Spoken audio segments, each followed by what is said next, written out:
බාප්පේ ඔයා ඇමති කෙනෙක් වුණේ කොහොමද? ඒකට ගොඩක් මොලේ තියෙන්න ඕනේ පුතේ. ඒක තමයි මම ඇහුවේ බාප්පා ඇමති කෙනෙක් වුණේ කොහොමද කියලා. ඵලයන් යන්න බූරුවා.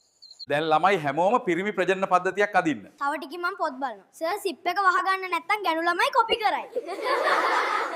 පුතා මොකද? දුකෙන් වගේ? මොකුත් නෑ තාත්තේ. මම යාළුවෙක් කියලා හිතලා ප්‍රශ්න කියපන්. මම කෙල්ලත් එක්ක හොටෙල් එකට යනවා. උඹේ ගෑණි දැක්ක බං? මදන් අපේ ගෑණි අවුස්සලා ගන්න ආතල් එක මීහරකේ කුලප්පු කරලවත් ගන්න බෑ බං. සර් මොකක් හරි ප්‍රශ්නයක්ද? නෑ නෑ. නෝනා ප්‍රෙග්නන්ට් වෙලා. කාවද සැක කරන්නේ සර්?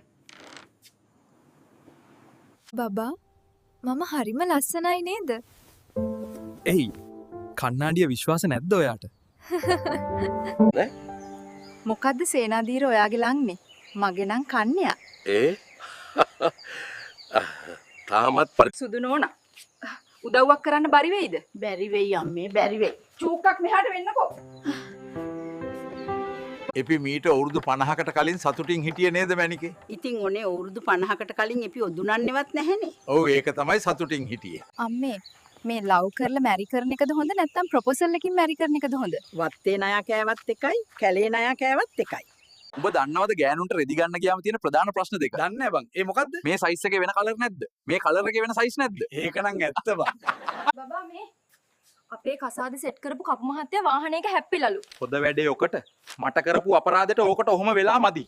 සීයේ සරම උස්සලා බැලුවොත් හරක ඇනපු අම්පාර පේනවද? අම්පාර විතරක් නෙවෙයි. මඩ කලපුවක් පෙනී. ඵලයන් යන්න මෙතනින්. එන්න මහත්තයා. එන්න. මේ ටිකට් එකට අද කෝටියක් ඇදෙනවා අනිවාර්යයෙන්ම. අනිවාර්යෙන්ම ඇදෙනවද? ඔව් මහත්තයා අනිවාර්යයෙන්ම ඇදෙනවා. එහෙනම් ඉතින් උඹ ගනින්කෝ. මොකද බං වතුර උණු කර කර ෆ්‍රිජ් එකට දාන්නේ? ඒ බං හදිස්සියට උණු වතුර ඕන උනාම ඉක්මනට ගන්න එපැවයි. අත්තේ උඹේ ඔය තොරම්බාවන් දැන් වැඩක් ගන්න නැද්ද බං මැලවිලා ගිහින් යකෝ. තොරම්බාව මැලුනේ තොපේ ආච්චි ඇක්ටිව් නැති නිසා බල්ලෝ. ඒකිට මේක වහ වගේ දැන්. අයියේ අටවරක් පහ කීයද? මම දන්නේ නැහැ බං. සිගරට් පහක් කීයද? 850යි බං. පුතා මොකද්ද කරන රස්සාව? මම සෙරෙප්පු බිස්නස් කරන්නේ. කොහෙන්ද සෙරප්පු ගේන්නේ? පොයට පන්සලෙන් තමයි. මගේ වම් කකුල රිදෙනවා හරිම අමාරු. ඔය වයසත් එක්ක කොහොම තමයි ගණන් ගන්න එපා. ડોක්ටර් මගුලක් කියනවා එහෙනම් දකුණු රිදෙන්න එපැයි එකටත් ඒ වයසමයි. මිනිස්සු හැමේම එකම හැඩරුව වුණොත් මොකද වෙන්නේ බං? එහෙම වුණොත් ගෑස් සිලින්ඩරේට වෙන දේ තමයි වෙන්නේ. ඒ කිව්වේ අද එක ගෙදරක හෙට තව ගෙදරක. වෙන කාන්තාවක් වෙන්නේ. උඹ කෙල්ලද? නැහැ ලස්සන කාන්තාවක් බං. ඉතින් කෝබන් ඒකගේ කට කටක් තිබුණොත් කොහොමද බූරුව ඒකේ ලස්සන කාන්තාවක් වෙන්නේ?